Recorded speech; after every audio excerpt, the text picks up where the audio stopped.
In the deep night, as darkness enveloped the camp where Princess Rosetta and her companions had piled in, there was an alarming rumble of hooves. The darkness suddenly came to life, and the camp found itself attacked by unexpected guests, riders whose hearts were filled with a thirst for blood and destruction. They tore through the defensive ranks, sparing no one in their path, and it seemed as if death had chosen this night to harvest lives indiscriminately. In the midst of this chaos, Princess Rosetta, the epitome of nobility and innocence, came face to face with the worst of her nightmares. Nazar Quat, one of the riders, as if the embodiment of death itself, stood before her. There was something smoldering in his eyes that made her soul swoon with horror, and in that moment, Rosetta realized with terrifying clarity that there was no escape. As fate would have it, their paths crossed at the most fateful moment. The princess's heart hammered in panicked fear, and she decided on a desperate rescue attempt, trying to escape the imminent fate that her gaze on Nazar foreshadowed. But she soon realized that escape was futile, not because she lacked strength or courage, but because sometimes fate makes its plans so unalterable. In that moment, Rosetta realized that the struggle with the ordeal before her might be much more than a mere attempt at survival. It was a test of her soul, a test of strength in the face of the darkest fears that could only visit the human heart in hours of despair and terror. The carriage belonging to Rosetta slowly made its way through the lush scenery, enveloping her in an atmosphere of peace and tranquility.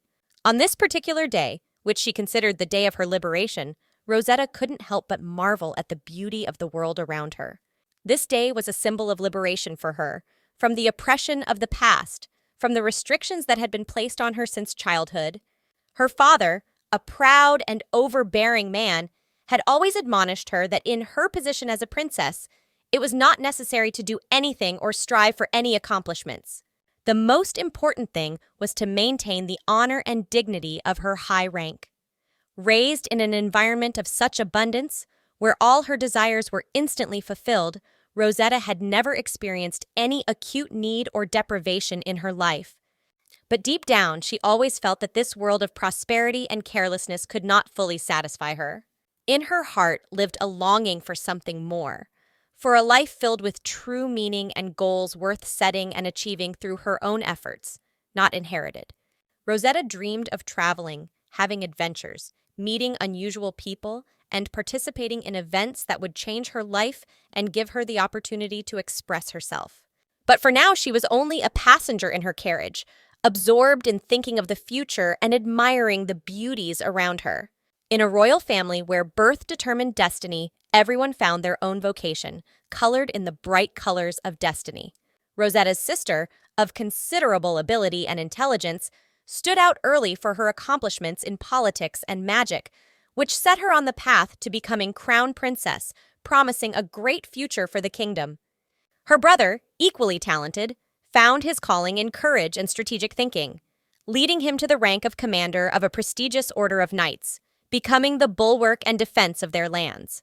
Rosetta, however, with her keen mind and unquenchable thirst for adventure, could not bear the thought that her fate would be decided without her consent.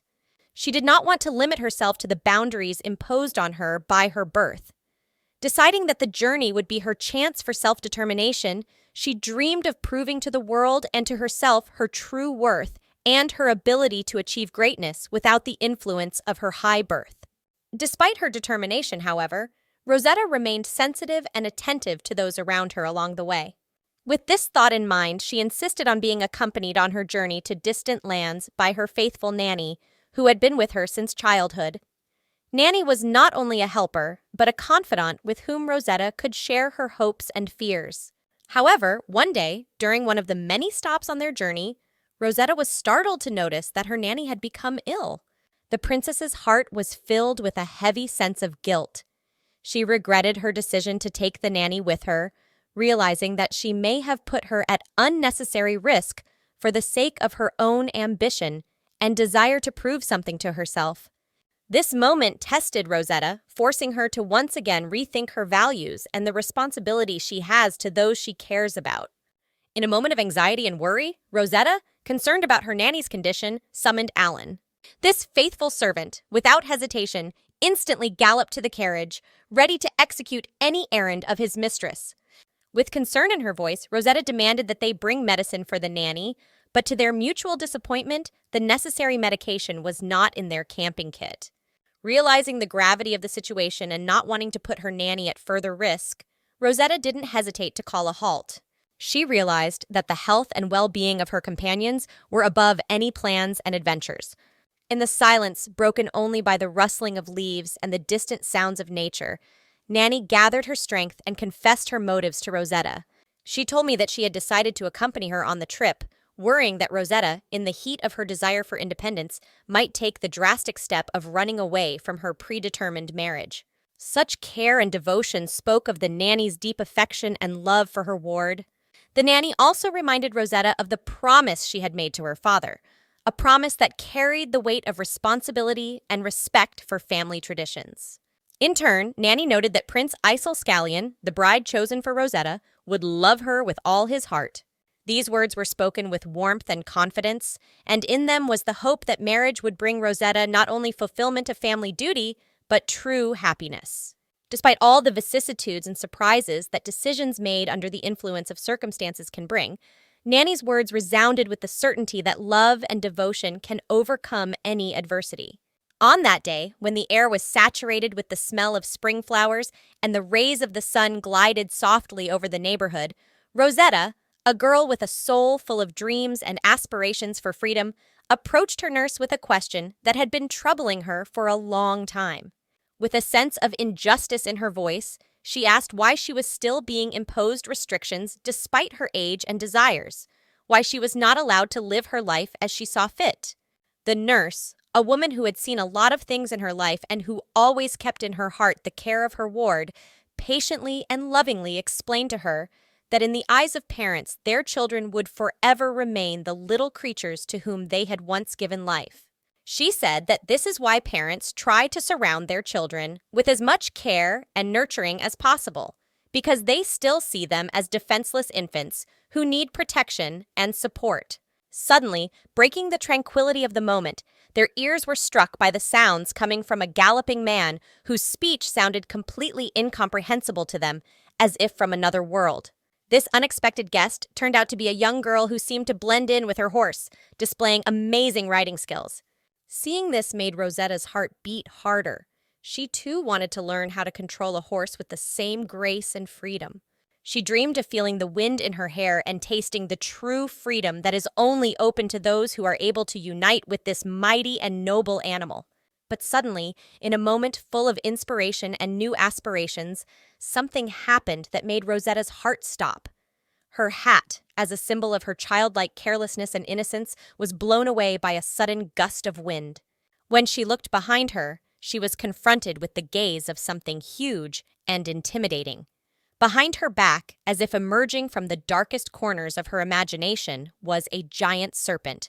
This creature from ancient legends and terrifying dreams was preparing to do a terrible deed, to devour Rosetta. The situation instantly changed from dreamy and inspiring to critical and dangerous, becoming a test of Rosetta's courage and determination. At this critical moment, when the threat had already materialized in front of Rosetta in the form of a giant snake, ready to strike a fatal blow, something truly heroic suddenly happened.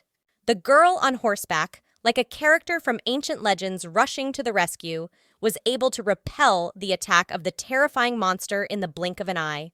With incredible agility and skill, displaying amazing riding skills and fighting ability, she landed next to Rosetta, becoming a shield between her and the chilling danger. Thanks to her decisive action, the serpent was forced to retreat, falling into the river where its powerful figure disappeared among the water eddies. At that moment, Rosetta, still stunned by what had happened and overwhelmed with gratitude to her unexpected savior, noticed that the effects of the daring attack had not gone unnoticed by the warrior girl. She had hurt her ankle when she landed and was now clearly in pain, evidence of a sprain. Despite the physical pain, the girl had not lost her spirit and determination. Suddenly, she addressed Rosetta with a statement full of mystery and deep meaning. She said that if Rosetta and her people had been native to the land, the encounter with the serpent would never have happened. These words added another layer of mystery to the story, suggesting that the local lands and their inhabitants have their own unwritten laws and rules that, for whatever reason, keep ancient and powerful creatures such as serpents from attacking them.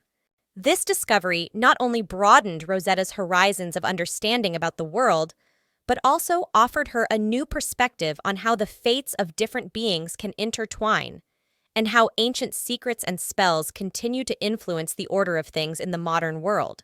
Rosetta, up until this point, knew of the existence of monsters that had legends spreading across the continent. However, she had never heard that such creatures could dwell within her own kingdom. This discovery made her rethink her understanding of the world and the threats that could await them at every turn. In gratitude for her invaluable help and rescue from imminent danger, Rosetta promised the stranger a reward and also offered whatever was necessary to treat her injury. The girl, though reluctant, accepted the offered help, apparently realizing that without adequate treatment, her condition could only worsen. Ellen, Rosetta's companion, was also not left out of expressing his gratitude for the rescue. He emphasized how much this action meant to both of them, not hiding his surprise and admiration for the girl's action. However, when he began to develop the idea that if anything bad happened to Rosetta, he too would have to pay the highest price, Rosetta was quick to interrupt him. Perhaps she didn't want to delve into such somber musings, or perhaps she was simply anxious to avoid further discussion of a similarly sensitive matter. This exchange and mutual gratitude once again emphasized the depth of the connection between the characters in the story and brought elements of humanity and mutual assistance into the story. It also gave the viewer a deeper insight into the characters' psychology, motivations, and values, which made the story more rich and multifaceted. That evening, when Rosetta decided to follow Rosie, she had no idea of the coming adventures that awaited them both. Rosie, with a soul filled with warmth and hospitality, offered Rosetta to stay with her for the night. There was a note of regret in her voice as she warned that the night was not going to be a quiet one. The secret of the restless night was soon revealed. Rosie's tribe was celebrating a wedding. But this was not the usual wedding one might imagine, expecting to see social outfits and hear quiet conversations to the sound of an orchestra. No, it was something special. For Rosie's tribe honored a long-standing tradition that a wedding should take place solely under the cover of night, magnifying the mystery and union of two hearts in the darkness of the night realm. This tribe, led by Rosie's father, was known as the Basques. They were more than just a community living by their own laws and customs. They were warriors, guardians, and protectors whose loyalty was unconditionally sworn to the crown. The tribal chief, while standing guard over his traditions and people, was at the same time a steadfast pillar of loyalty and devotion, a role model for every member of the tribe. Rosetta, taking a close look at the distant outline that could presumably signify the borders of the Basque capital, shared her thoughts that their current location suggested a considerable distance from said capital. Her words hovered in the air, carrying with them a sense of travel and adventure, leaving the listener in a state of ignorance about the exact location of this iconic place. While Rosetta pondered geographical distances, Rosie, on the other hand, was absorbed in entirely different thoughts. She mentioned that, following a family tradition, she had gone to the field, probably to fulfill some ritual or task required by the customs of their society. This occupation, she said, no doubt caused anxiety to those awaiting her return, for she realized that her absence might have been noticed and discussed. The difficulty of the moment was exacerbated when Rosetta came to the realization that their conversation and her own musings might have caused the delay of Rosie, whose wedding was imminent. However, when Rosie openly, and perhaps with a hint of desperation, expressed her reluctance to marry a man who was a full 30 years older than she was, the whole picture came together. Her words revealed the grim reality of arranged marriages. Arranged not so much for love and understanding, but to fulfill social and tribal obligations, such as population growth. The bitterness of these words emphasized the sad truth that in their society, personal opinion and choice carried little weight in the face of traditional demands. This moment of realization made Rosetta reflect on the depth of their similar problems. She felt an irresistible connection with Rosie, realizing that they both faced social expectations that felt burdensome and unfair. In their hearts matured a desire to find their way and the opportunity to live a life of their own choosing, not one imposed by circumstance or tradition. To maintain a climate of trust and not reveal her true identity, Rosetta chose the path of fiction. She poked at the imaginary kaleidoscope of her adventures, telling a story that had no real basis in fact. The story was woven from thin threads of fiction to keep the conversation going without Rosie realizing that she was facing the crown princess. It was a balancing act of truth and fiction, undertaken by Rosetta to protect her secret. Their journey, filled with stories and revelations, gradually led them to the territory of the Basque tribe, where each step closer to their goal promised new challenges and discoveries. Upon arriving at the place destined to meet their destiny, they were faced with a sudden change of emotions. Rosie's father, who stood as the embodiment of the tribe's strictness and traditional ways, could not hide his indignation and anger at the sight of his daughter with an injured leg. His response was immediate and harsh. Physical punishment followed words of accusation against Rosie, who he felt was jeopardizing the welfare and future of the entire tribe by her actions.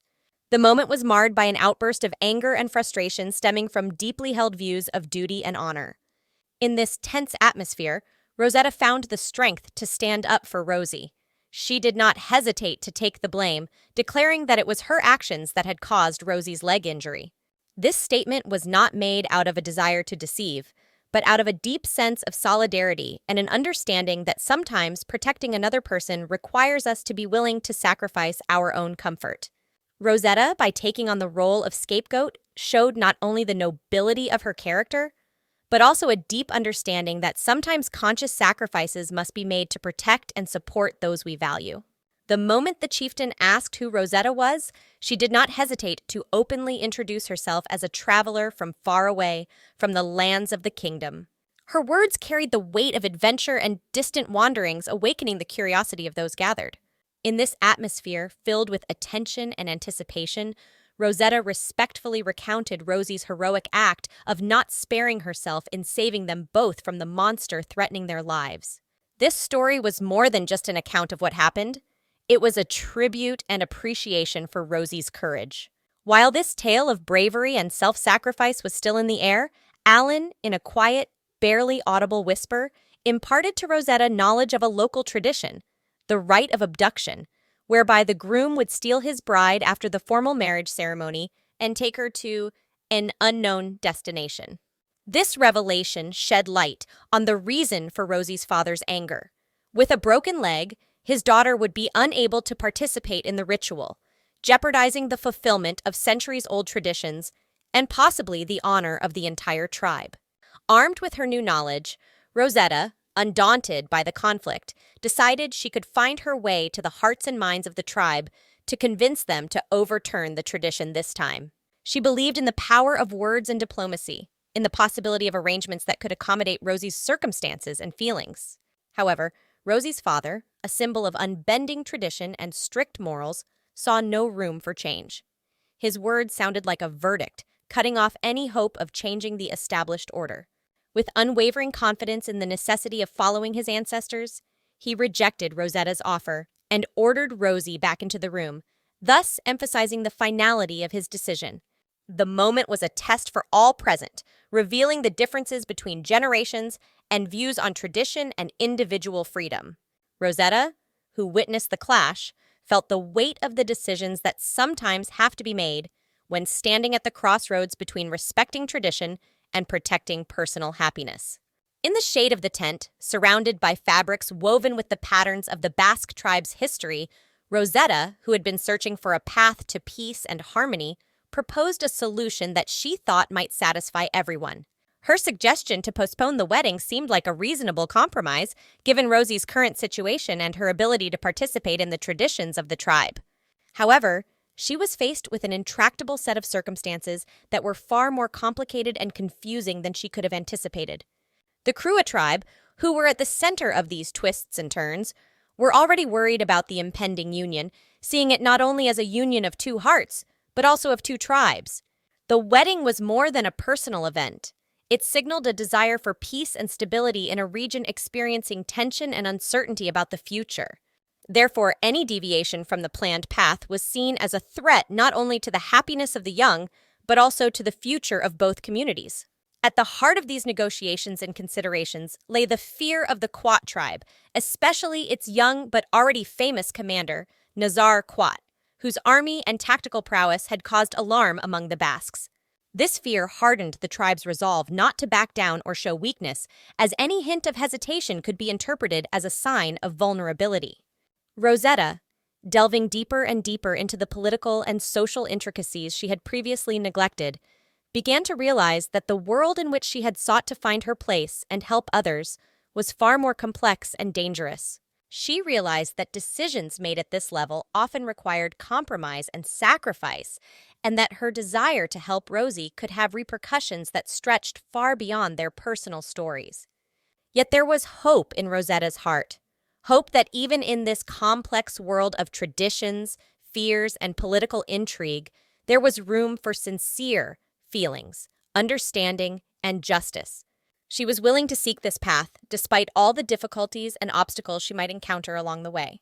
The moment Rosetta asked Alan about Nazar, the air seemed to freeze as if waiting for his answer.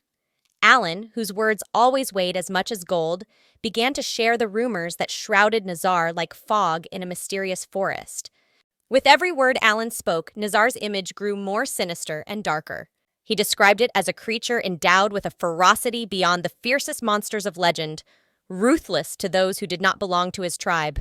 The mention of Nazar's lack of blood and tears made the imagination paint an image of a relentless and unfeeling ruler before whom any human evil pales. Rosie, in turn, complimented Alan's story, sharing her thoughts and feelings about the situation. Her words were full of determination and showed a deep understanding of what was ahead for her tribe. She expressed her belief that marriage to Krua would open new horizons for their tribe and provide the necessary protection from the threat posed by Nazar. The absence of this alliance, she said, would force them to retreat from the world and isolate themselves to avoid an imminent clash with an enemy whose might seemed insurmountable. As she pondered the future of the Basque people, Rosetta, like a hero from ancient lore, searched for a way out of a hopeless situation. Suddenly, like a lightning bolt that cleared the dark clouds, a bold idea appeared in her mind. The decision to use a doppelganger as a bride instead of Rosie seemed insane, but at the same time, the only way to cheat fate and avert disaster. This move could be the key to saving their tribe, a bridge to a future where war and destruction would be but a sad memory. Rosetta, with her unwavering will and foresight, already envisioned how this plan could change the course of history, bringing hope where previously only despair had prevailed. As time passed, every minute became more precious, and the group immediately sprang into action, realizing the full weight of the situation. Their task was not easy: to find a girl who could be a convincing replacement for Rosie, whose incarnation was supposed to fool the world. They gathered many candidates, hoping to see among them one whose appearance matched the necessary one. However, to their great disappointment, none of the girls met the criteria they were looking for. The search led to the only possible but unexpected solution. Rosetta was to be the replacement. Realizing the hopelessness of the situation, Rosetta took on this difficult role. Her resolve was as strong as an ancient oak tree, resilient in the face of storms. But not everyone shared her confidence in the success of the plan. Her nanny, who had cared for her since childhood and saw Rosetta not only as a ward but also as a dear person, was strongly opposed to such a dangerous plan. She was especially concerned that Rosetta would have to be stolen according to tradition, which brought heavy thoughts and fears for her safety. Rosetta, understanding her nanny's concerns, did not ignore them. With the same care and understanding that had surrounded her all her life, Rosetta shared with her a key aspect of her plan. She persuasively explained that the upcoming kidnapping would be nothing more than a carefully organized imitation, a performance calculated to deceive her enemies, but not to put her in any real danger. Rosetta used all her eloquence and sincerity to persuade Nanny, demonstrating not only the depth of her judgment but also the indomitability of her spirit in the face of the trials ahead. This moment was a test not only for Rosetta but also for her nanny, who had to make the difficult decision to trust in the wisdom and courage of her pupil. In the end, the emotional and profound dialogue between Rosetta and Nanny was a testament to the unwavering bond that connected their hearts, allowing them to overcome doubt and fear in the face of impending hardship.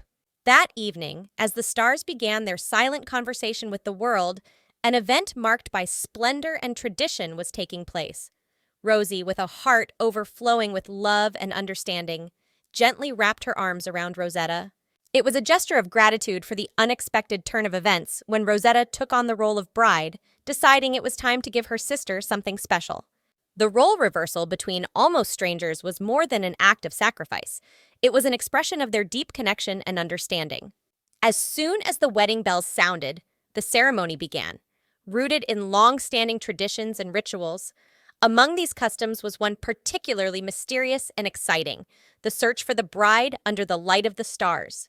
This ordeal symbolized the beginning of a new life and the adventures that awaited the newlyweds. That evening, filled with magic and anticipation, Nanny, who had always been there for the most important moments of their lives, approached Rosetta. With tender concern for the future, she handed her a dagger, an object that was to be a symbol of protection and strength. But Rosetta, radiant with confidence and peace in her soul, easily brushed aside the suggestion, for she believed that in the face of love and happiness, she would have no need of weapons. However, there was not only a place for traditions and rituals in this magical evening, but also for secrets. Inquiring about Alan's whereabouts, Rosetta learned that he had gone off to find alcohol for his fiancée so that he could celebrate the big day with a proper celebration. The nanny, smiling enigmatically, shared with Rosetta a secret that made the girl's heart beat harder. It turned out that Alan, seeing Rosetta's desire to do everything on her own, had a deep admiration for her. This feeling awakened in him a desire to help her on her journey despite all the obstacles. Thus, Alan decided that he would support Rosetta in her pursuit of independence and new endeavors, thus giving her not only his support, but also his faith in her success. Just when the ground seemed calm, with only a light breeze touching their faces, the sound of hoofbeats broke the silence. Rosetta, absorbed in her thoughts, turned suddenly to the source of the noise, her heart quickening. They were attacked by the Quachians, ruthless warriors known for their cruelty. These barbarians had no mercy in their eyes and spared no one. The inhabitants fell one by one before they even realized what was happening. In the midst of the chaos and death, Nazar Quat appeared before Rosetta like a ghost from her worst nightmares. His gaze, full of determination and coldness, was fixed on her. At this critical moment, when every second could be the last, Nanny, who was always at her side, screamed to Rosetta, begging her to run, to save herself from inevitable doom. Initially, Rosetta froze in place, numb with fear, but then, gathering all her willpower, she rushed to the rescue. But Nazar was not going to retreat. Like a hunter after his prey, he cut his way through the crowd, bringing death to those who dared stand in his way. His target was the girl in the wedding dress, a symbol of innocence and purity, who now found herself facing a ruthless reality. With each step he took, Rosetta's fate seemed sadder and more inevitable. When Nazar finally caught up with Rosetta, he effortlessly grabbed her as if she were but a light feather and dragged her onto his mighty horse. That moment became fatal. Nanny, who had cried out for salvation, was left lying on the ground, abandoned to her fate, while Rosetta was carried away from all she knew and loved into an unknown that held only darkness and apprehension. As events unfolded, a surging wave of despair and fear caused Rosetta to resort to screaming in an attempt to stop her captor's mad dash. With tears in her eyes, she reprimanded Nazar, claiming that she was a fraud, an illusion of a bride, hoping that this truth would make him reconsider his intentions. However, Nazar, whose gaze was hard and whose determination was unquestionable, reacted coldly to her words. His threatening voice sounded like a sentence. If she didn't want to end up on the ground, she had to keep quiet. At that moment, Rosetta realized that her ability to influence the situation was very limited. Just when it looked like things couldn't get any worse, another Quat appeared on the horizon. He rode up to them, his face calm, and there was no concern in his voice about the pursuit situation. He confidently stated that there was no problem with stalkers, despite the apparent kidnapping of the bride. His words sounded as if this whole situation was just part of some greater plan, and Rosetta realized that her fate seemed already sealed by these grim warriors. No sooner had those words dissipated into the air than another group of riders appeared from the horizon. Their arrival did not bode well. They proudly reported that they had successfully intimidated the Krua tribe and that there now appeared to be no obstacles left to their designs.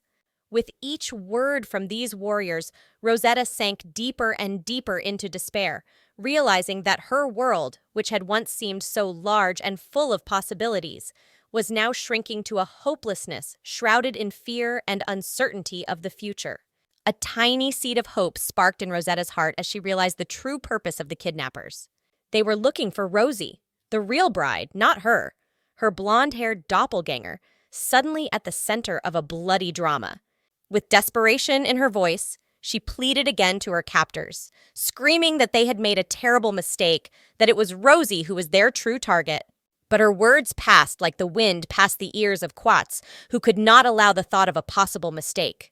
To them, she was the key to balance between the tribes, to the peace that only a wedding that bound debts and obligations, even if only through kidnapping, could bring. The discussion of her fate among the Quat turned into a gloomy meeting where every word carried the coldness of future torment. One of the kidnappers, with bitterness in his voice, reminded everyone of the dark past, of the terrible deeds the bride's father had committed against their tribe. The words made the air smell of vengeance, thick and heavy, like the harbinger of a storm. Rosetta, though a pawn in this game, felt the weight of those words, knowing there was no turning back. In that moment, she realized that her life and the life of the real Rosie were inextricably intertwined with ancient grudges and dreams of a vendetta that could change the fates of entire tribes. Thus, Rosetta found herself trapped in a cage of other people's desires and resentments, where every cry for help and her attempts to prove her innocence only aggravated her situation.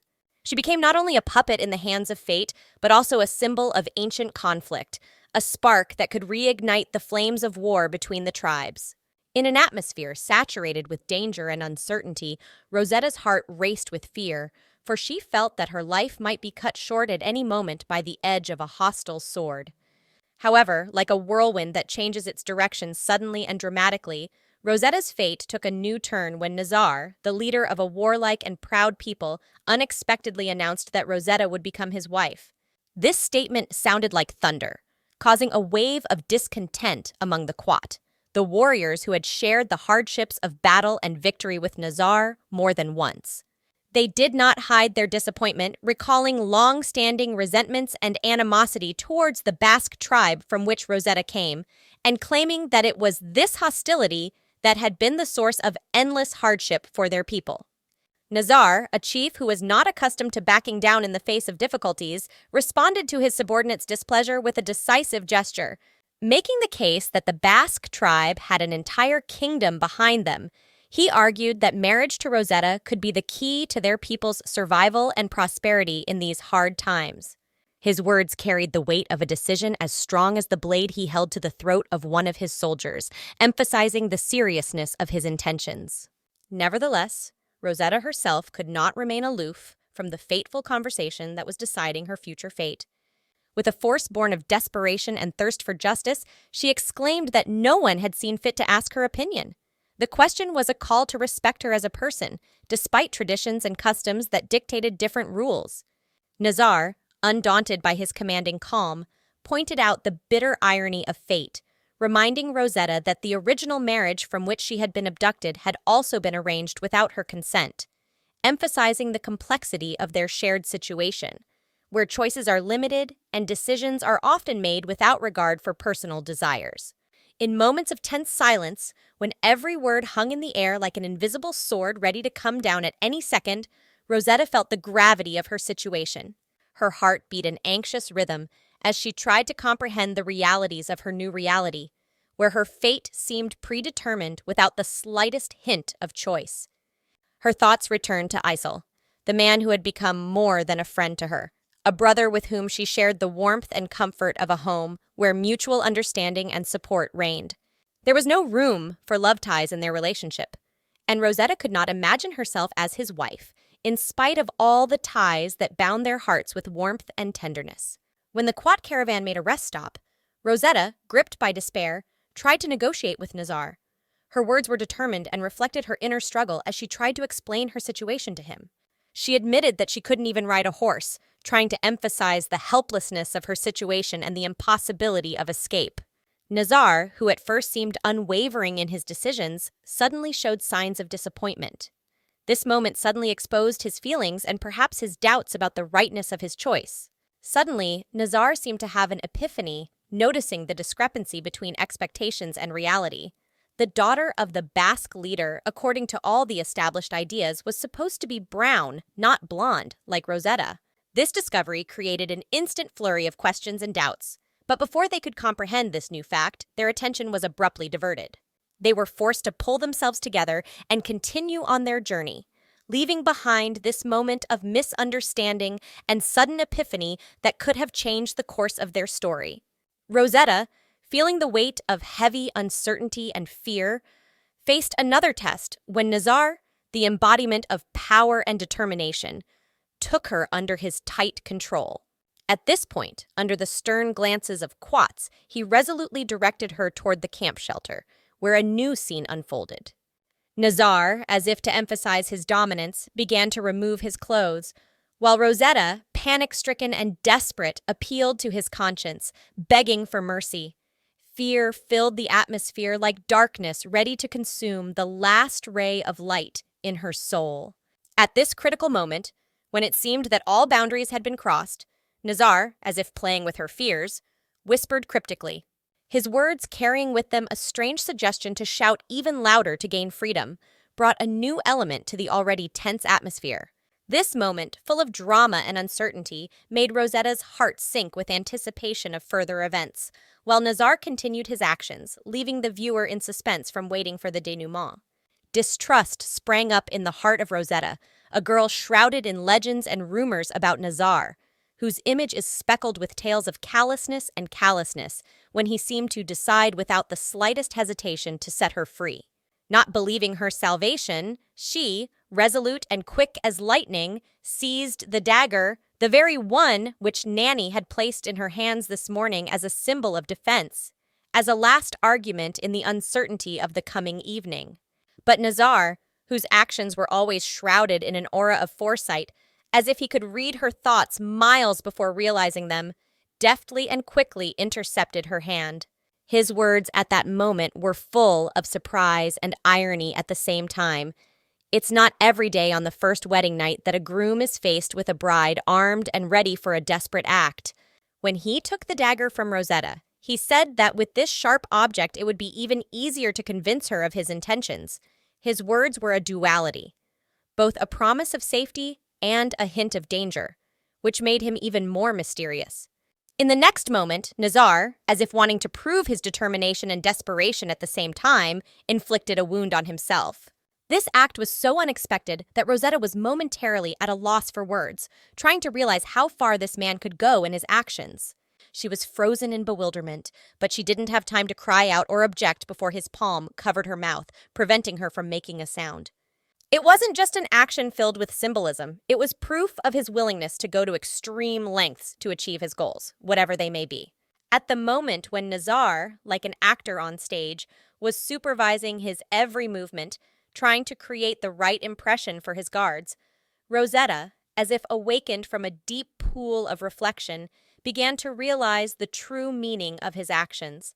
It was at this critical moment that Alan, as the epitome of unexpected salvation, returned to the wedding venue, confused and full of questions about the events that had unfolded in his absence. As if inspired by an urgent mission, he drew his sword without a second's hesitation. With fire in his eyes and loud cries of "Princess!" he began to search for Rosetta, cutting the air with hope and determination. His search led him to Rosetta's nanny, who, upon seeing him, could not contain her scream. Rosetta had been kidnapped, and the kidnapper was none other than Nazar Quat. Alan, without wasting a moment, ordered that all men capable of holding arms be assembled to organize a search and rescue operation. As he appealed for support, however, Chief Basque suddenly came forward, and Alan was confronted with an unexpected revelation. The chief, the embodiment of cunning and calculation, not only was not surprised by the incident, but seemed to welcome it. He declared that he liked the current turn of events, when Rosetta, whom he thought was only a fake, was stolen, and not his daughter. With unperturbed calmness, As if everything that was happening was just part of his plan, the chief ordered Rosie, obviously another girl, to get ready for the wedding. These moments intertwined in a kaleidoscope of events, where each character played a different role, and ulterior motives and unexpected decisions created an atmosphere of tense anticipation and inevitable collision. An explosion of emotion fell upon the assembled crowd when Rosie, whose courage and desperation became apparent to all present, raised her voice against the chief. Her words, filled with accusations, cut through the air. She declared that their own chief had initiated the chain of abductions by first taking the bride from the Quat tribe, and that the Quat's actions were nothing more than a desire for revenge. In response to her words, the chief, whose actions were always clothed in a cloak of wisdom and prudence, struck Rosie in a fit of anger in an attempt to subdue her. He argued that it was his decisions that kept their tribe afloat with the support of the kingdom, but Rosie, unwavering in her courage, challenged him again, pointing out the insanity of kidnapping a woman and killing her husband for the good of the tribe. She reminded everyone present of the scar on the chief's cheek, which was known to carry a dark history of his past deeds. As the angry chief took another swing at Rosie, something happened that was the turning point of the conflict. Alan, the embodiment of justice and chivalry, stood up for the girl. He not only stopped the chieftain's arm, but summoned his trusty steed to his aid, declaring that he himself would personally go to the rescue of the princess. This decision, and Alan's actions, became a symbol of hope and courage, demonstrating to all in attendance that even in the darkest of times, there are those who are willing to defy injustice and be a light in the darkness. As Alan climbed on the back of his faithful steed, his heart was full of determination and unyielding will. At that moment, he made a firm promise to free the princess from the captivity in which she had unwittingly found herself. The Basque chief, standing nearby, could not help but notice the imposing pattern glistening on Alan's sword. He instantly recognized in those curves the symbol of a royal knight, a sign of the high status and nobility of its bearer. At the same instant, it came to the chief's attention that the girl whose fate he had so carelessly contemplated was none other than the Princess Rosetta, a pearl of royal blood. The realization of this fact struck the chief like lightning. He realized the depth of the possible consequences. If anything happened to Princess Rosetta, his tribe would be deprived of the patronage and protection of the kingdom, which could be a real disaster. In that second, another realization came to the chieftain. The Krauts, neighbors and possible allies, had refused the wedding, fearing the wrath and power of the Quats, a mysterious and powerful people. This refusal to marry opened his eyes to the true extent of the danger lurking in the shadows of hostile acts. At this critical moment, Alan, standing on the threshold of great challenges, declared in a voice full of confidence and strength that the time had come to join forces. With these words, he not only emphasized the need for cooperation to overcome impending threats, but also laid the foundation for a new era of understanding and mutual assistance among different peoples. In his voice, one could sense not only determination and readiness for action, but also a sincere belief that even in the darkest of times, it is possible to find a path to light by joining forces for the common good and the future. Tension hung in the air as Chief Basque, guided by cold calculation, gave orders to his warriors. With unexpected cunning and ruthlessness, he decided that it would be easier to eliminate the witnesses to their atrocities than to try to free Princess Rosetta from the strong embrace of the Quatas. The Baskovs, as one, obeying the will of their leader, drew their swords and surrounded Alan, preparing to attack. But then, as if responding to the approaching danger, Alan's sword flashed with a dazzling golden light, transforming into a weapon worthy of the greatest heroes of legend. With agility and inhuman speed, Alan darted into the fray, his blade slicing through the air with ease, leaving behind swirls of golden light. The soldiers surrounding him were cut in half before they realized what had happened. At that moment came a betrayal that no one could have foreseen. Rosie, who had hitherto seemed a faithful companion to Alan, suddenly turned against him. Her voice, cold and determined, ordered Alan to drop his sword, threatening the life of Princess Rosetta's nanny. The situation escalated to the extreme when Nanny cried out to Alan in defiance of fear and danger, urging him not to give up and to run away to find and save Rosetta. This moment tested not only Alan's courage and determination, but also his loyalty and devotion to those he had promised to protect. In the soft light of the passing day, the room seemed especially cozy, and the silence around it only emphasized the intimacy of the moment unfolding between Nazar and Rosetta. Nazar, making himself comfortable in the embrace of the warm bed, shared his thoughts with casual frankness. He admitted that his actions were dictated by the dull monotony of the days, but nevertheless, he will not shy away from his promise to return Rosetta to her Baskov family, emphasizing that their actions have already prevented an unprofitable alliance. Rosetta, at the other end of the room, as if shrouded in shadow, could not conceal her curiosity. Her question as to why Nazar had expressed his intention of marrying her sounded almost like an echo in the spacious room. His answer was simple and direct. He wanted to make her his life partner. His expression remained impenetrable, as if he was still searching for answers to the questions he was asking himself. Nazar's offer to Rosetta to move her lodging from the cold floor to a comfortable bed was made with care, but also with the caveat that she was too young to arouse his sincere interest. These words might have seemed hurtful if it weren't for their subtext, hiding a deep respect for her feelings and personal space. Rosetta, however, despite the suggestion and despite the penetrating cold that began to be felt as night fell, made the decision to stay on the floor. Her decision was a quiet act of defiance and self-assertion, as if she sought to maintain her independence and dignity even in such difficult circumstances. Thus, a drama unfolded between the two characters, filled with unspoken feelings and ulterior motives, making their relationship even more complex and multifaceted. Later in the depths of the night, Nazar carried her unconscious body to the bed, to comfort, to warmth. In a secluded part of the backyard of the royal castle, where the noise of the courtiers and the loud sounds of the city's bustle could not reach, spread out Rosetta's small but extremely picturesque private garden. This green corner, filled with a variety of flowers and the subtle fragrance of fragrant plants, was her own world, where every petal and every ray of sunshine seemed familiar and friendly. It was here, amidst the majestic tranquility of nature, that Rosetta found solace and joy, spending her days playing and daydreaming. One day, when Rosetta's mother came to visit her daughter in this secluded garden, she found her in the depths engrossed in yet another game. Rosetta, with excitement in her voice, shared with her mother that she was not alone in her amusement, but was playing with a certain Masha, a friend invisible to adult eyes. The girl's words were full of conviction and mystery, as if her fantasy world had its own immutable rules and inhabitants. In confirmation of her words, little Rosetta held out to her mother a feather of extraordinary beauty, claiming that it was a present from Masha. Then, pointing to the branches of one of the trees, the girl let her mother's gaze fall on a beautiful orange bird that seemed to be watching with interest. This creature, the embodiment of her imaginary friend, represented the bridge between the worlds of childhood fantasy and reality. In another dimension of time, Rosetta awoke from her sleep in Nazar's bed, finding herself in a completely different reality. That world she had been in the day before with all its mysterious gardens and imaginary interlocutors seemed distant and elusive now.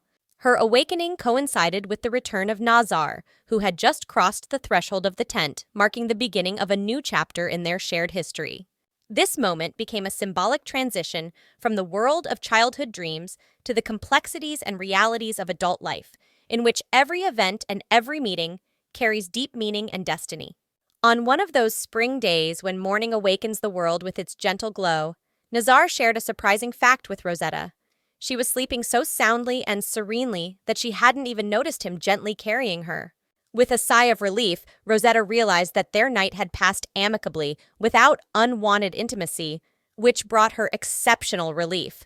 She was acutely aware of the boundary between personal space and intrusion, appreciating Nazar's respect for her boundaries. However, the conversation between them went far beyond the night's rest. Nazar, with a note of seriousness in his voice, expressed his indifference to the children, causing Rosetta to react in surprise. She hastened to assure him of her adulthood, hinting at her maturity and independence. In response, Nazar noted with a slight reproach that, despite her coming of age, Rosetta sometimes acted extremely emotional and impulsive, reminiscent of a child whose feelings overwhelmed him, leaving little room for reason and restraint. To add a touch of home to this morning's dialogue, Nazar offered Rosetta breakfast. The food he presented, however, looked rather modest and not nearly as appetizing as what she was used to. This moment not only emphasized the differences in their life habits and tastes, but also reflected the depth of their mutual understanding, where every gesture and word carried more than it seemed at first glance. Nazar and Rosetta's relationship was filled with misunderstandings and contradictions, but at the same time, they sought ways to mutual understanding, trying to overcome the barriers erected by their different characters and views on life. Rosetta, confronted with the offered breakfast, which seemed far from appetizing, resolutely announced that she was not going to eat it. Her refusal was perceived by Nazar not as a whim, but rather as another manifestation of her stubbornness and unwillingness to compromise even in such small things. He, in turn, remarked with a sneer in his voice that courting her and trying to adapt her to her current circumstances was beginning to seem like excessive babysitting to him, which was clearly beyond his duties and desires. Unwilling to continue the fruitless argument, Nazar decisively left the room, leaving Rosetta alone with her thoughts and feelings about everything that had happened. On the threshold of his dwelling, Nazar encountered one of his men, a faithful and executive assistant, who, following his master's previous order, had brought a dress from the nearest village. The gesture was intended to make it easier for Rosetta to adapt to her new reality by providing her with clothes more familiar and comfortable than the ones she had found herself in at his house. Handing over the dress, Nazar returned to Rosetta, hoping to find her in a more cooperative and appreciative mood. When Nazar entered the room, however, he found Rosetta in front of an empty plate. It took him by surprise, for only a few moments before she had refused to eat. Such an unexpected turn hinted that despite her pride and stubbornness, Rosetta was still resigned to the circumstances, or perhaps realized that refusing to eat would not affect her current situation, but would only make her feel worse. This moment was a testament to the fine line between outward rejection and inward acceptance of the reality Rosetta faced, and her attempts to find a balance between her own self and the conditions in which she found herself. Rosetta, finding the dress in front of her, looked at it with slight surprise. It seemed to her to be an unusually nice outfit, which was not at all in keeping with the image of the man who held her. She found it strange and even somewhat disturbing that the man who had kidnapped her was showing such unexpected concern. There was a feeling brewing in her heart that could be both gratitude and surprise at the same time. But deep down, she still felt anxious and worried about her situation. Nazar, as if sensing her inner state, delicately announced that he would leave to give her a chance to change into the outfit he had picked out. He said confidently that after that, they would continue on their way. His words sounded resolute, and there was a certain firmness in his voice that left no room for objection. Still, he tried to remain polite and respectful of Rosetta's privacy, which again caused her mixed feelings.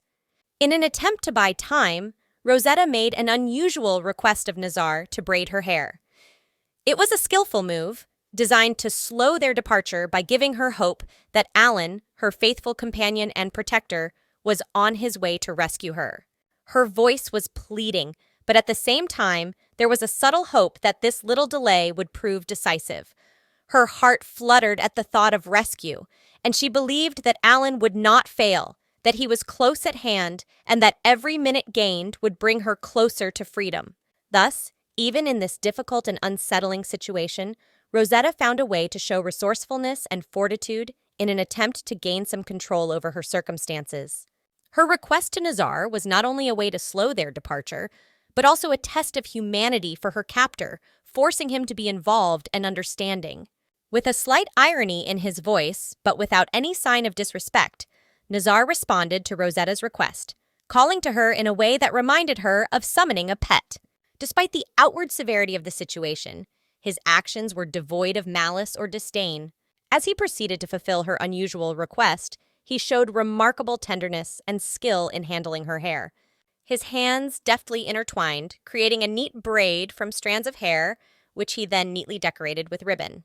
This ribbon, the same as Nazar's, carried a special significance, having once belonged to his mother. Asking for her back later, Nazar opened a piece of his past to Rosetta, revealing a glimpse of his feelings and memories. When he had finished his task, he went out again, leaving Rosetta alone to change her clothes in privacy. This moment was filled with a special atmosphere, for despite the dramatic situation, there was something human and warm about their interaction. When Rosetta came out of the tent, already dressed in her new dress, she was treated with unexpected respect and even a certain politeness as a Regida, the wife of the Rigi, which was very different from her previous position. This fact once again confirmed the complex and multifaceted structure of relations within the tribe, where every word and action had its own weight and meaning. The situation was exacerbated by an unexpected moment when one of the soldiers asked Nazar to provide proof of the first wedding night. This inquiry was full of ancient traditions and customs, reflecting the tribe's deeply rooted views on marriage and the relationship between a man and a woman. It posed a new set of challenges and questions for Rosetta and Nazar to answer, hanging a heavy cloud over their relationship and future path. The moment Rosetta realized the reason why Nazar had injured himself on the night of their forced marriage, a mixed feeling of amazement and sudden understanding swept over her. Nazar, acting in accordance with ancient traditions, sought to deceive his own tribe by presenting a bloody sheet as proof of a perfect wedding night. It was a cunning and desperate gesture aimed at preserving Rosetta's honor while at the same time fulfilling tribal rights. After this revelation, mounting his horse and inviting Rosetta to join him, Nazar guided them to the next leg of their journey, leaving behind difficult experiences and a challenging situation. Meanwhile, in the distant dungeon of Basque, fate was ordering the lives of Alan and Nanny quite differently. Their failure in battle, caused by a distraction to Nanny, resulted in both of them being captured. As they sat in the gloomy dungeon, they felt the weight of defeat and powerlessness in the face of circumstances. Alan, burning with anger and resentment, vowed not to forgive the Basque tribe for the humiliation they had inflicted and for the fact that they were the cause of his current situation. Suddenly, their hopeless situation was illuminated by a ray of light in the person of Rosie, the girl who, at the risk of her own position, brought them food and comfort. Acting secretly from her father, she not only provided them with the means to maintain their strength, but promised to seek an opportunity for their release. This act of courage and compassion from Rosie was the epitome of hope in the heart of despair for Alan and Nanny, reminding them that even in the darkest corners of the world, light can be found. In the depths of the shadowed cave, where fates intertwined as tightly as the roots of ancient trees in the earth, Rosie turned to Alan with repentance in her voice. Her words, saturated with repentance and the weight of inevitable choices, cut through the silence.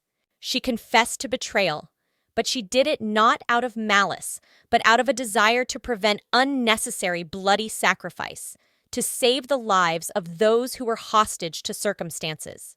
Something more than fear or regret flickered in her eyes. It was an unwavering determination to protect her loved ones at all costs. Alan, whose heart was filled with heaviness and frustration, could not help but recognize the wisdom in her words. He realized that releasing Rosie and her tribe from custody would inevitably lead to their suffering. So when Rosie offered a condition of freedom, silence about Rosetta's kidnapping, it sounded to Alan like a cruel choice between duty and mercy. In response to her condition, he declared with force and conviction his intention to end her if necessary. There was no lust for revenge in his words, however. It was rather a grave recognition of the inevitable if the conditions were not met. Rosie, on the other hand, showed no fear as she stood before him. Her determination to die for her people, if necessary, only emphasized the depth of her commitment and faith in defending her tribe. She was willing to do anything, even death, but not to betray her beliefs and her people. Alan, whose gaze remained adamant, realized that time was playing against him. His main mission, the rescue of the princess, still hung over him like a dark cloud. Aware of the gravity of the moment, he realized that the only way forward was to accept Rosie's condition. This choice put him before a difficult test of morality and duty, where every decision carried weighty consequences. At this critical moment, when the air in the cave vibrated with tension, impending decisions, and the invisible threads of fate, suddenly a spark of a new idea lit up in Alan's mind. Inspiration flashed through his thoughts, and he gained clarity when he thought of a man who could make a difference in the status quo. That man was Isel Scallion, Rosetta's fiancé, a man whose courage and loyalty knew no bounds. Alan realized that Isel was the only one they could trust unconditionally on this delicate mission. Realizing that time was running out, Rosie agreed to try to make contact with Isel Scallion in order to effect Rosetta's rescue in secret from royal scrutiny. This plan seemed like a ray of light in a dark kingdom of intrigue and conflict, offering hope for a peaceful resolution to an explosive situation. Suddenly, wanting to deepen his understanding of the roots of a decades-long animosity, Alan decided to ask Rosie about the reasons for the long-standing conflict between the Basque tribe and Quat. Rosie, as if opening an old history book, began to recount the events that took place 20 years ago that set the stage for the current confrontation. Her story was filled with deep feelings and understanding of the tragedy that divided two peoples who once lived in harmony. Meanwhile, Rosetta, whose soul was exhausted by the marathon of escape and uncertainty, felt a keen desire to rest. She found comfort and support next to Nazar, a powerful and reliable companion who was always there for her during these difficult times. Deciding that they all needed a moment of respite, Nashar pulled Rosetta tighter against him, creating a sense of safety and peace, and called a halt. This gesture gave everyone not only a much-needed rest, but also time to reflect on the future, intertwining fates and hearts even tighter in the shared hope of a peaceful tomorrow. At this rest, under the scorching sun, all eyes were on Rosetta, making it seem as if she had become the center of the universe, in which not a step could be taken without attention. This involuntary attention made her realize that there was no opportunity for escape. She was like a showcase under glass in full view of everyone. When Nazar, tall and imposing, with his voice sounding like thunder on a calm day, announced that it was time to depart onward, Rosetta's heart beat more frequently. Returning to her horse, she found that everything was already prepared there for the onward journey. The soft bedding on the saddle like an invitation to a new adventure. Nazar, as if sensing the gravity of the moment for Rosetta, wrapped his strong arms around her and gently placed her on the horse, as if she were of the most fragile glass. Their journey continued, and soon they were tearing forward again, blending into the landscape that flashed past. At the next stop, amidst the peace of nature and fresh air, Rosetta felt hunger begin to creep up on her like a shadow in the sunset rays. Suddenly, it came to her ears that Nazar, wanting to satisfy her need for food, would go hunting for a rabbit, especially for her. The discovery shocked Rosetta to the core. The idea that the Quadas, the people of Nazar, were eating rabbits was something out of the ordinary for her. At this point, she was reminded that she had been served just such a dish, rabbit stew, for breakfast. This culinary custom of the Quada people was not just a new discovery for Rosetta, but a test of her views and principles. A clash with a culture so different from her own. Suddenly, the atmosphere around them was filled with unpredictability when Sika, one of the companions, seemed to casually drop a comment that their travel schedule might be too full for Rosetta. He had mentioned, not without grace, that she had probably had a particularly difficult time adjusting to this rhythm of life after her wedding night, which had inadvertently caused her embarrassment. These words made the air around them seem to quiver with tension, and Rosetta's face darkened with a blush of embarrassment. Nazar, whose role as leader of the group was undeniable, could not stay away from what was happening. His reaction was immediate and decisive. He ordered Sika to do something instead of ranting. Nevertheless, Sika, without losing his inherent calmness, evasively remarked that his words came from a concern for Rosetta as the leader's wife, which certainly mattered to Nazar himself as well. Eventually, Nazar, wanting to defuse the situation, sent him away to get wood to start a fire and warm Rosetta. The gesture, for all its simplicity, made Rosetta smile, as if to dispel the doubts and tension that had enveloped them until that moment. And now, when it seemed that the wave of misunderstanding had receded, Nazar, as if wishing to add seriousness to the conversation, suddenly revealed to Rosetta a secret that he had hitherto kept from her. He said it was time for her to learn his real name, Rashid. This moment was a turning point, adding depth to their relationship and allowing Rosetta to see the man she knew as Nazar in a new light. The revelation of his true name seemed to open a new page in the book of their life together, where every word and every action took on a special meaning. Rosetta, who had a wonderful ability to remember, thought for a moment about the familiarity of the name Rashid, which seemed incredibly familiar to her. These thoughts took her back in time to one of the magnificent balls held in her honor. At this event, lit up with lights and scented with expensive perfumes, there was a special moment that was deeply etched in her heart. That night, amidst the swirl of dresses and the soft light of candelabras, a wandering poet appeared, whose presence brought a note of unpredictability and excitement to the usual course of the celebration. This wanderer, whose eyes sparkled with mystery and whose clothes told of faraway wanderings, picked up an ancient lute and began to perform. His voice, filled with warmth and wisdom, gathered a silent audience around him, seeking beauty and inspiration. The song he chose was mysteriously titled Rashid's Light. As soon as these words sounded in the space of the whole hall as one turned towards Princess Rosetta. At that moment, she felt the gazes of all those present, which reflected surprise, admiration, and perhaps a touch of envy. The poems that followed were dedicated to her, the princess whose light illuminated not only the hall, but also the hearts of those present. Every word, every stanza of the song sang of her, enveloping the hall with charms that seemed to create a bridge between reality and the world of magic. And at the very end, when the last chord subsided, the poet, as if revealing a mystery, addressed the audience with a clue.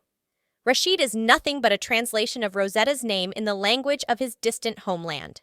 This moment has stayed with Rosetta forever, as a reminder that her name and destiny can inspire not only the people of her kingdom, but also traveling artists whose songs transport listeners to a world of beauty and magic. There was a moment of irony in Rosetta's fate when she realized that her name mirrored the name of the man who had caused her current situation, Nazar, the one who had kidnapped her. The coincidence of names seemed to her an ominous sign, wrapping their relationship in a thin web of fate and predestination. Suddenly, in the middle of her musings, Nazar addressed her with an important statement, as if wanting to put an end to her inner chaos. His voice, carrying weight and authority, sounded confident and clear. His people, members of the Quat tribe, would change their attitude toward Rosetta. From now on, they would treat her not as a captive, but as Nazar's lawful wife, even though their union was more of a forced measure than the true desire of either of them. Nazar emphasized that within the boundaries of the Quat tribe, as long as Rosetta bears his name and is considered his consort, her safety will be guaranteed. However, he left her responsible for her own behavior, hinting that her safety was a fragile gift that could easily be lost through rash actions. At the conclusion of his address, Nazar reiterated his word that when the time was right, he would bring Rosetta home. This promise, though made by the man who had put her in her current situation, awakened a ray of hope in her heart. Perhaps, even in the most unlikely and confusing situation, there is room for honor and promises to be kept. After much thought and gathering her courage, Rosetta turned to Nazar with a question that worried her as much as the kidnapping itself. Her voice shook as she asked if her life would have the same value and significance as before when she finally returned home. There was no answer to that question, but in return, Rosetta, gathering all her will into a fist, expressed her determination that the Quat tribe would one day regret their action. Her words sounded less like a threat and more like a promise, backed by an unshakable confidence in her own destiny. At that moment, as if nature itself had decided to add drama to an already tense situation, Siga, one of the tribe members, came running out of the forest, screaming about the monsters that had disturbed their relative peace. Nazar, showing his leadership qualities, made a quick decision. He told Rosetta to stay by the fire, as fire was a reliable deterrent to monsters, and went into the forest to face the unknown. Left alone, Rosetta felt the awakening of a long-forgotten feeling, the desire for freedom.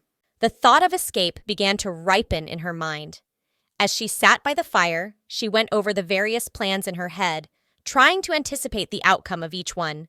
Eventually, overcoming her fear and uncertainty, she decided to take the desperate step of escaping through the night forest. Her path was full of anxiety and uncertainty, every noise making her heart sink. And then, at the most unexpected moment, she saw something that sent her into a state of shock. Amidst the darkness of the forest, through the ghostly mist, a sight that could make the bravest of hearts tremble appeared before her eyes. What exactly she had seen in that impenetrable darkness was anyone's guess, but it was a sight that was forever etched in her memory, making her heart race with wild, unbridled fear.